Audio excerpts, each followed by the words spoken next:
Hey everyone, welcome back to the channel. Today we're going to talk about the dumbbell incline curl. And if you're not doing this exercise, you're leaving some serious muscle growth on the table. This is a great exercise because it forces the bicep to be in the full stretch position as we sit back, increasing the range of motion, which will help us hit the long head, which will help us add width and size to the bicep.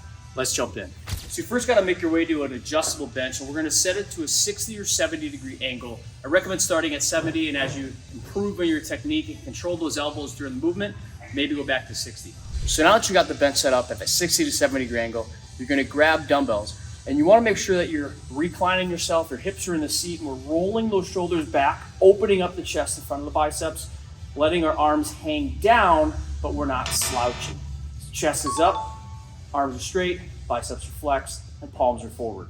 From here, you want to initiate by lifting the palms up to the sky, making sure our elbows don't move backwards as we do this exercise. We come down under control. We want to keep tension in the bicep, and we're going to lift again. Now, when doing this, it's important to not let our hands swing back and relax. We don't want to be using too much momentum. You can see how my elbows are moving around here. We want to make sure we're nice and set. Chest is up, and we're lifting those palms to the sky, reaching back. Now, for best results, I recommend that you control the range of motion on the way down, and on the way up, you really make sure those elbows aren't swinging up. We want to make sure we're keeping the shoulders back, getting that full stretch at the bottom, and lifting, maintaining the elbow position. So some of the biggest issues I see when doing the dumbbell incline curl is using too much momentum. So we get back here, and we start swinging the weights up, and we're really using a lot of swinging, so we're not controlling it with the bicep.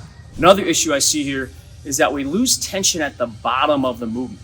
So we're having really good, and then we collapse, and then we regain, and then we collapse. What that does is it keeps tension off the bicep, so while we're trying to take a rest, you're not keeping it on the target muscle, so you're sacrificing growth, and you're probably having a lot of that land on your shoulders. And lastly, the third most common issue I see is when we curl, those elbows move back. And we want to make sure as we do this, we're not letting our elbows move backwards, but we want to make sure that they're actually keeping ourselves under the shoulders. And sometimes it's helpful to think about moving them forward as I lift up, because the natural tendency will be that those elbows want to move backwards to shorten that range of motion.